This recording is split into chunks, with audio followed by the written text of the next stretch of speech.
નમસ્કાર, હું છું હિના। તો આજે નિર્મલા સીતારામણે સતત 7મી વાર બજેટ રજૂ કર્યું છે, પરંતુ આ બજેટ સામાન્ય જનમાનસ માટે કેટલું રાહત આપનારું છે કે પછી કેટલીક લોભામણી જાહેરાતો આ બજેટમાં કરવામાં આવી છે।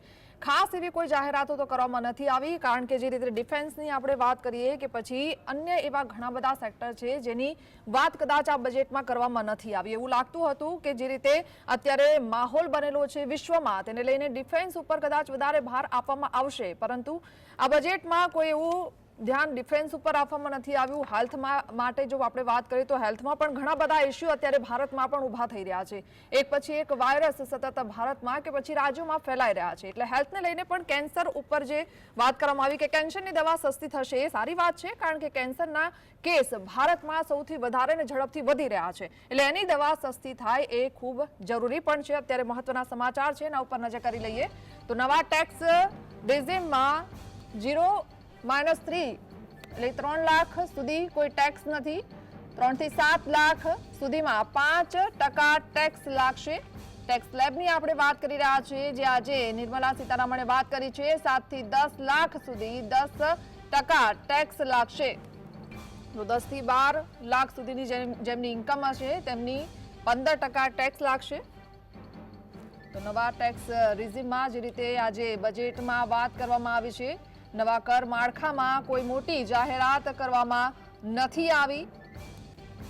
આજના બજેટમાં મિડલ ક્લાસને ટેક્સ સ્લેબમાં થોડી નિરાશા સાંપડી છે। આ પહેલા પણ અંતરિમ બજેટમાં જે રીતે વાત થઈ હતી, પરંતુ એવી આશા હતી કે કદાચ ટેક્સ સ્લેબમાં રાહત મળી શકે છે, પરંતુ કોઈ રાહત આપવામાં નથી આવી। બજેટ સેશન દરમિયાન શેર બજારમાં મોટો કડાકો જોવા મળ્યો છે। સેન્સેક્સમાં 1100 એટલે કે 1100 પોઈન્ટનો કડાકો અહીંયા સેન્સેક્સમાં જોવા મળ્યો છે, તો નિફ્ટીમાં 390 પોઈન્ટનો કડાકો બોલાયો છે।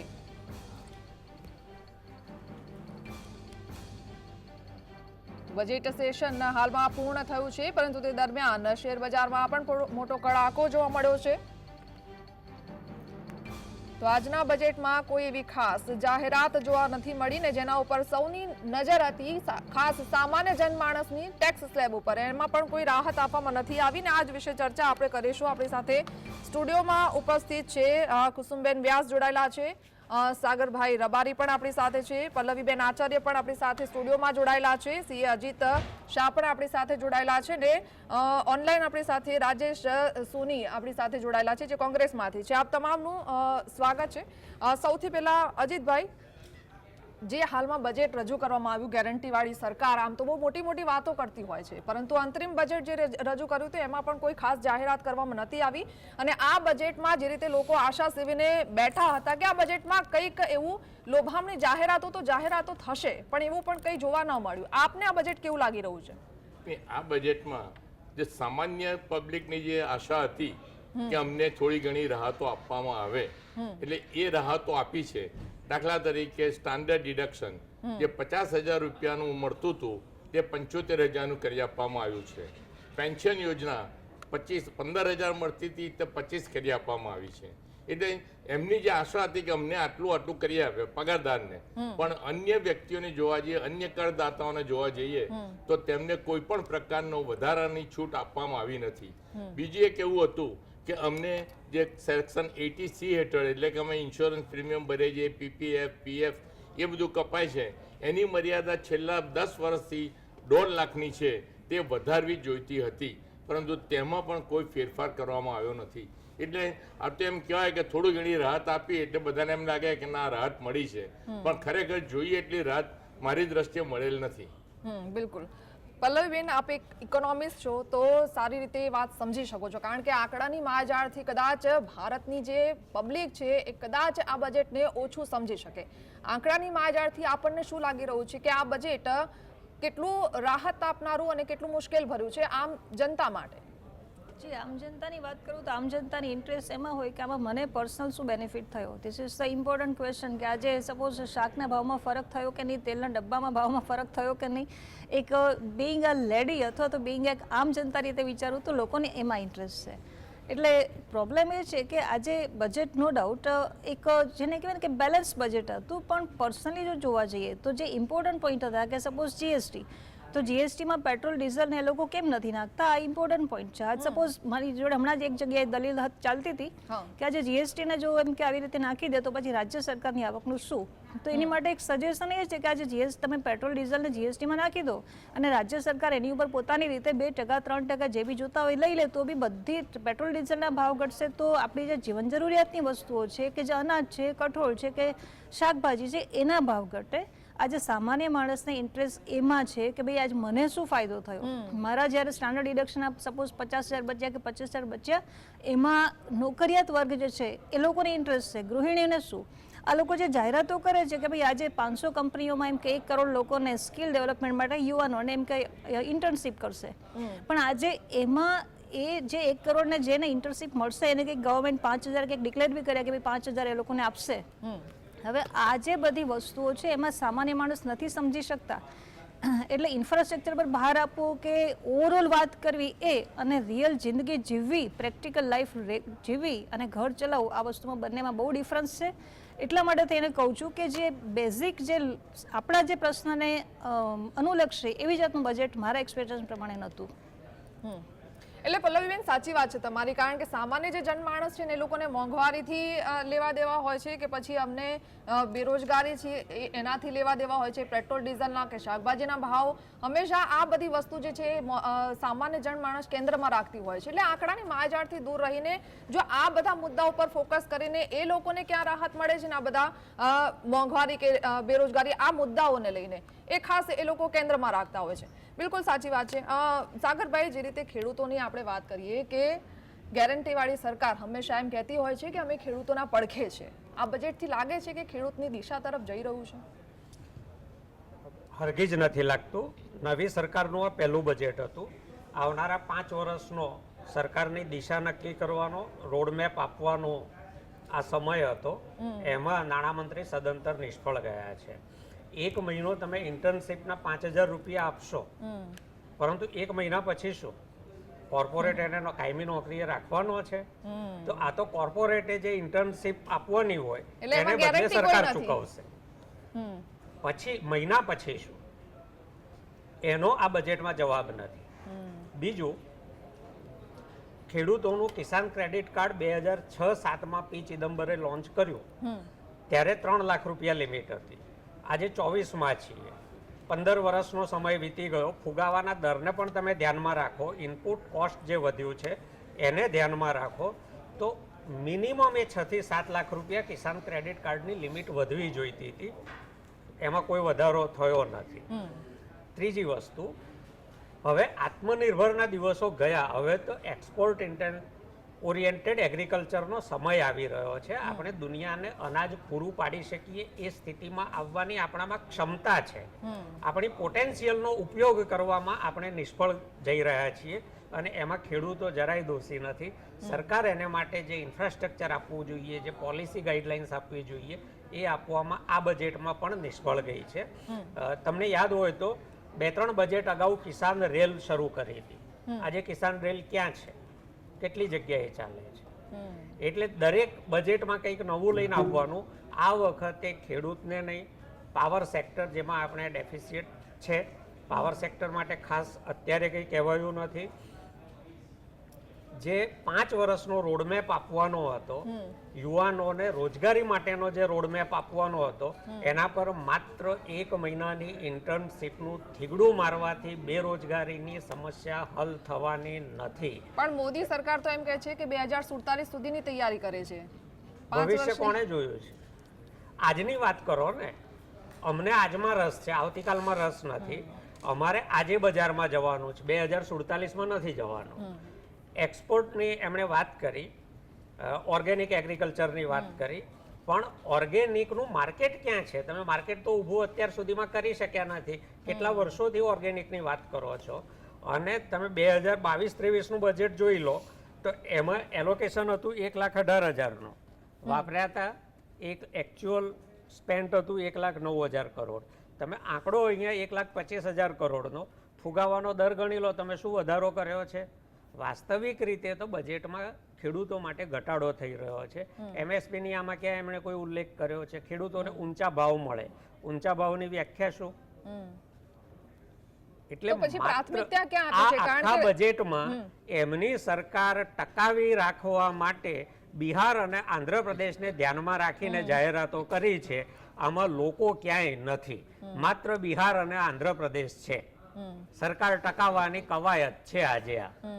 અને રોડ રસ્તા બનાવીશું ને સાથે ટુરિઝમનો વિકાસ હા, કરીશું રોડ એટલે રસ્તા સરકારને તો આપણે પણ અયોધ્યાના રામપથના પણ તો વિડીયો જોઈએ છીએ ને, એ એક એટલે રોડ ચોમાસા રસ્તા પૂરતા બનશે. ઇન્ફ્રાસ્ટ્રક્ચર પણ એવું થવું જોઈએ હા, કે એટલે પછી એમાં ગાબડા ના infrastructure પડી એક જાય. ચોમાસા પૂરતું બનાવશે, હા, બીજા પછી- ચોમાસે નહીં હોય. પછી એવું ના થાય કે ભાઈ રોડ રસ્તા બનાવી દીધા, બ્રિજ બનાવી દીધા, પણ એમાં ગાબડા પડે તો પછી ગામના કે આ શહેરના લોકોને આખું જોવાનું બજેટ છે ને, એને એક વાક્યમાં કહું તો કોર્પોરેટને મફત ઇન્ટર્ન્સ પૂરા પાડવાનું, એમના નેતાઓ સરકાર ટકાવવા માટે એમપીઝ એમએલએસ ટકાવી રાખવા જરૂરી છે, એટલે એમની 2 નંબરની આજીવિકા ચાલુ રહે એને માટે ઇન્ફ્રાસ્ટ્રક્ચરના પ્રોજેક્ટોની જાહેરાત છે. બિહાર અને આંધ્રપ્રદેશ ચંદ્રબાબુ નાયડુ અને નીતિશ બાબુ શાંતિથી જીવવા દે એને માટેની કવાયત છે. આમાં ક્યાંય દેશ નથી, દેશનું હિત નથી, સામાન્ય નાગરિક નથી, ખેડૂત નથી, યુવાન નથી, કોઈની વાત આ બજેટમાંથી નીકળીને આવે તો 1 વર્ષ પછી આપણે ફરીથી આ બજેટ ઉપર ચર્ચા કરીશું. ચલો, તમારા સવાલ જે છે અને જવાબ છે એનો આપણે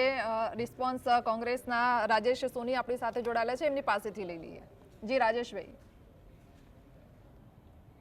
આ વખતેનું જે બજેટ છે એ હું માનું છું ત્યાં સુધી સામાન્ય વર્ગ માટે પેલી ગુજરાતીમાં કહેવત છે કે ઊંટના મોઢામાં જીરું મૂકવું એ રીતનું બજેટ છે.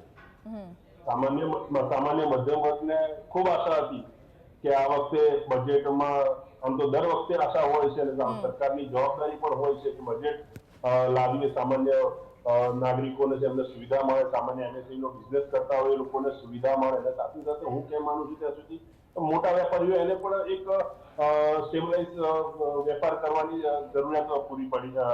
જરૂરિયાત થઈ શકે એ રીતનું કામ કરે. પણ સરકારે આ વખતેનું જે બજેટ લાવ્યું છે હું માનું છું ત્યાં સુધી કેમ કે એને એવું પણ કહી શકાય કે મોદી કી મજબૂરી એને આ બજેટને નામ આપી શકાય. મોદી કી મજબૂરી એટલા માટે કે આંધ્રપ્રદેશને સ્પેશિયલ પેકેજ આપવું પડે, બિહારને સ્પેશિયલ પેકેજ આપવું પડે. એ સ્પેશિયલ પેકેજ એટલા માટે આપવું પડે કે એમની સરકાર સારી રીતે આવી શકે.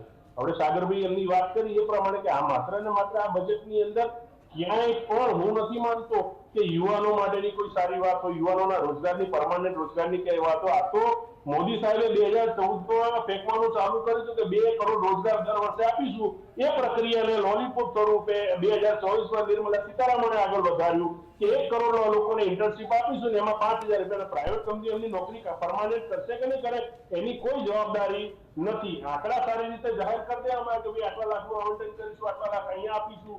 પણ એ બજેટના અંતે આપણે દર વખતે જોતા હોઈએ છીએ, દર વર્ષે આપણે જોતા હોઈએ છીએ કે બજેટની અંદર જાહેર કરેલા આંકડાઓ વર્ષના અંતે બીજું બજેટ આવે ત્યાં સુધી ક્યારેય વપરાતા નથી. વિશેષ કરીને સરકારને હું માનું છું ત્યાં સુધી વિશેષ કરીને સરકારે આયાતની પોલિસી ઉપર થોડું ધ્યાન આપવું જોઈએ. તો અત્યારે આપણે દેશમાં મેન્યુફેક્ચરિંગ સંસ્થાઓ જે એમએસએમઈ બિઝનેસ કરે છે, નાના સ્મોલ એન્ડ બિઝનેસમેન છે, નાના અને મધ્યમ વર્ગના જે મેન્યુફેક્ચરર છે, એની ઉપર એ લોકો વિશેષ સહાયતા જાહેર કરવાની જરૂર હતી. એનું મુખ્ય કારણ હું તમને કહું, આમ તો આપણે બીજા બધા દેશની ચર્ચા કરી શકે આયાતની અંદર, પણ આપણે 2020ની અંદર જે ગલવાનની અંદર જે ઘટના બની ચીનની અને આપણે એમને ક્લીન ચીટ આપી, ત્યારબાદ આપણે એમની પાસેથી 70% આયાત વધારી છે.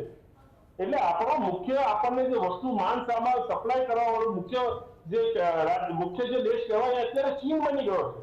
એક બાજુ આપણે ચીન માટે લાલ આંખની વાત કરીએ, બીજી બાજુ એના માટે જાદમ પાથરી છે. ક્યારે બને જ્યારે આપણા સ્થાનિક મેન્યુફેક્ચરોને સરકારી સુવિધા પૂરી પાડવામાં નથી આવતી, સરકારે એને ટેક્સમાંથી રાહત નથી આપતી, એને પ્રોત્સાહન નથી આપતું.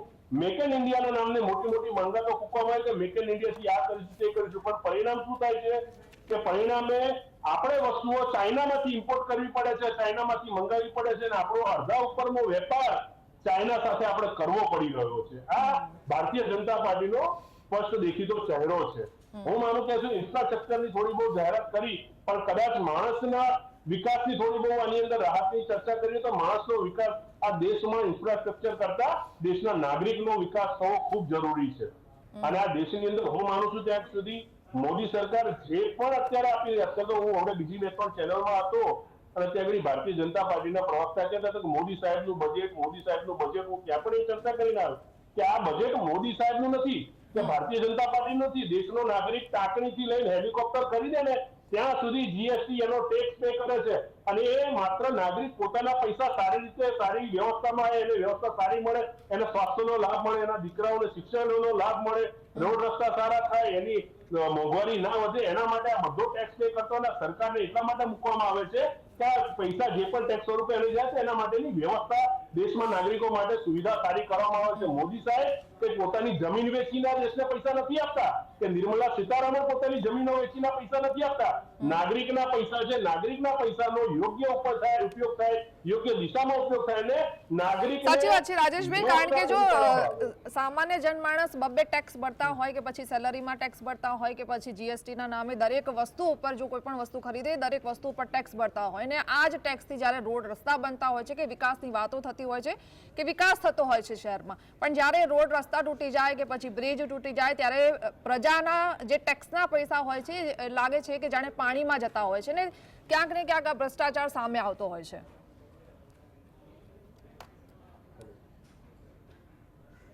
જી રાજેશભાઈ. મારે કંઈક કહેવું છે. જી જી બિલકુલ સાગરભાઈ. જો આપણે સોના ચાંદીમાં કસ્ટમ ડ્યુટી ઘટાડી, કેપિટલ ગેઇન ટેક્સ ઘટાડ્યો, જમીનના વેપારીઓ છે એટલે એમના ધંધામાં એમને રસ પડ્યો. મોટા ભાગના બિલ્ડરો, ભારતીય જનતા પાર્ટીના હોદ્દેદારો મોટા ભાગે બિલ્ડરો અને જમીનના વેપારીઓ છે, એમની કાળજી રખાઈ છે. સોના ચાંદીમાં તમે કસ્ટમ ઘટાડ્યું છે, એની સામે જોઈ લો કે આપણો વેપાર ખાધ સામાન્ય હોંગકોંગ કેવડો દેશ છે, એની સાથે પણ આપણે ટ્રેડ ડેફિસિટ ચાલે છે. આપણી ચીન સાથે $85 બિલિયન, રશિયા સાથે $57.2 billion, Korea $14.71 billion, Hong Kong $12.2 billion 23-24ની આપણી ટ્રેડ ડેફિસિટ છે. હવે પેલામાં તમે આવક ઘટાડો છો, પરંતુ એની સામે કૃષિ ઓજારોને તમે જીએસટીના દાયરામાંથી બહાર નથી લઈ શકતા. સામાન્ય માણસની વપરાશની વસ્તુઓ છે એને તમે બેનિફિટ નથી આપી શકતા. સોના ચાંદીના ઘરેણા જીવન માટે અનિવાર્ય છે. કોણ ખરીદે છે? હીરા કોણ ખરીદે છે? એટલે તમે કયા વર્ગને ધ્યાનમાં રાખીને આ બજેટ આપી રહ્યા છો? ચીન સાથેની ડેફિસિટ સતત આપણી વધી રહી છે, ટ્રેડ ડેફિસિટ. આપણે સોલર એનર્જીની વાતો કરીએ છીએ. આજના બજેટમાં સોલર કે વિન્ડ એનર્જી માટેની કઈ એવી પ્રોત્સાહક જાહેરાત છે જેનાથી આપણે ક્લાઇમેટ ચેન્જ સામે જે સસ્ટેનેબલ ડેવલપમેન્ટ ગોલ છે એ એચીવ કરી શકીએ? એટલે સદંતર આ બજેટ આવનારા 5 વર્ષનો રોડમેપ આપવામાં નિષ્ફળ ગયું છે. આ બિહાર અને આંધ્રના બજેટથી ભારતીય જનતા પાર્ટીના નેતાઓ અને કોર્પોરેટને મફત ઇન્ટર્ન પૂરા પાડવા સિવાય આ બજેટમાં કશું જ નથી. જી બિલકુલ. કુસુમબેન, આપ શું કહેશો આ બજેટને લઈને, ખાસ મહિલાઓ માટે હોય કે એજ્યુકેશનને લઈને હોય, હેલ્થને લઈને હોય કે રોજગારને લઈને હોય? હું પહેલાં હેલ્થની વાત કરીશ. આપણે બજેટમાં એવું આવ્યું કે કેન્સરની જે મેડિસિન છે એ સસ્તી કરી નાખી. કદાચ એક એ લોબી હશે around the world, American lobby or Russian lobby જે મેન્યુફેક્ચર કરતા હોય મેડિસિન, અને ઇન્ડિયામાં કેન્સરના ડિઝીઝીસ એનું રેશો બહુ દિવસે દિવસે વધતું જાય છે. પણ મને લાગે છે કે એને થોડું સસ્તું કર્યું એ બહુ સારું કહેવાય. પણ વિધિન ધ કન્ટ્રી આપણે એવા કોઈ સિસ્ટમ ઊભા કર્યા કે જેના કારણે કેન્સર ના થાય. આપણે ક્લીન એનર્જી પર કંઈક વાત કરી મેડમે, there is nothing about clean energy. અને આપણે વોટરમાંથી હાઇડ્રોજન પર ગાડીઓ ચલાવવાની વાતો ચાલે છે. It is good, it has started, but is there anything in the budget? આપણે એન્વાયરમેન્ટ કેવી રીતે ક્લીન કરીએ, વોટર બોડીઝનું શું કરીએ, આપણે ફ્યુચર જનરેશન્સને, યુથ્સને, જે આવતી જનરેશન્સ છે એ લોકોને સસ્ટેન કેવી રીતે કરવા? Can we give them free air? Can we give them clean air? Can we give them good water two drink? એનું કંઈક મને લાગે છે જે ઇમ્પોર્ટન્ટ છે. જોબ્સ તો ઇમ્પોર્ટન્ટ છે, education is important, incentives are important. તો એના માટે મને બહુ ઇમ્પોર્ટન્ટ લાગે છે perspective of the world, climate change જે થાય છે એમાં મને કંઈ દેખાયું નહીં. I think it's a very important point.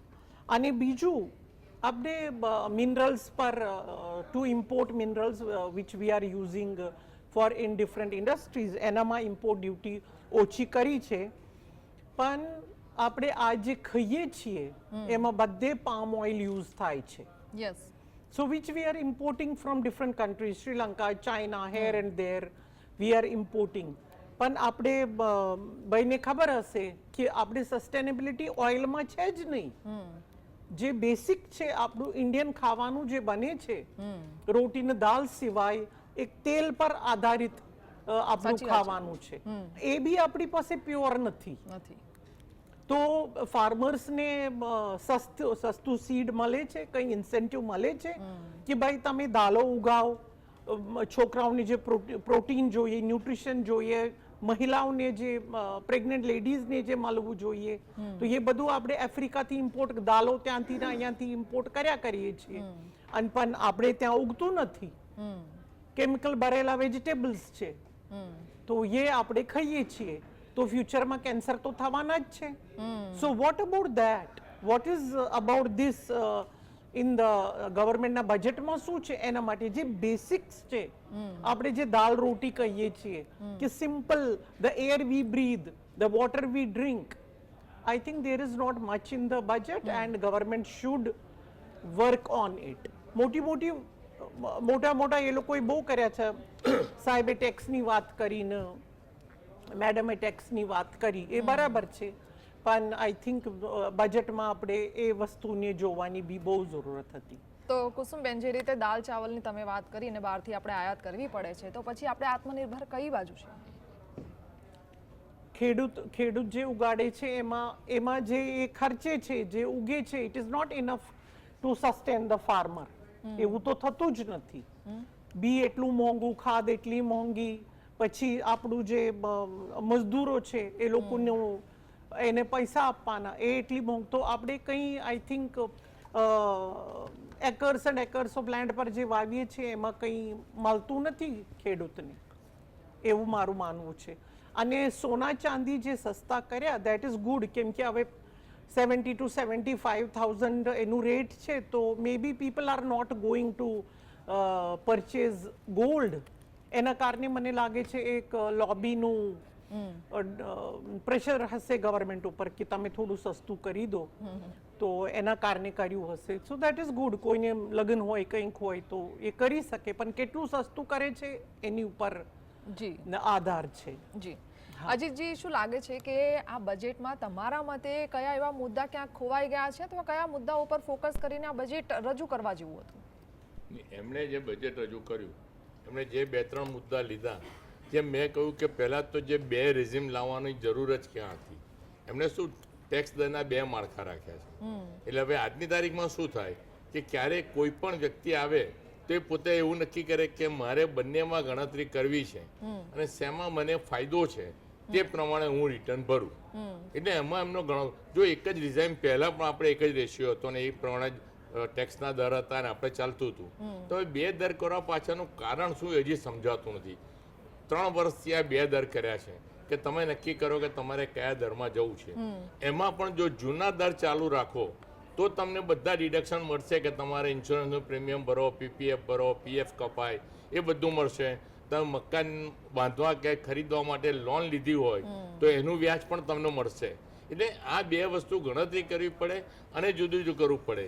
એટલે મને કદાચ એવું હતું કે આ 2 રિઝાઇનમાંથી હવે એક જ રિઝાઇન નક્કી કરશે, પણ એમણે એક રિઝાઇનના દર જુદા જુદા કર્યા અને રિઝાઇન તો 2ના 2 જ રાખ્યા. એટલે આવતા કરંટ યરમાં 24-25માં પણ મારે 2 વસ્તુ ગણવી પડે કે મને ક્યાં ફાયદો છે, એ પ્રમાણે હું રિટર્ન ભરીશ. જી જી બિલકુલ. અજીતજી, પલ્લવીબેન, સાગરભાઈ, કુસુમજી અને રાજેશભાઈ, અમારી સાથે આ ચર્ચામાં જોડાયા બદલ આપનો આભાર. નમસ્કાર.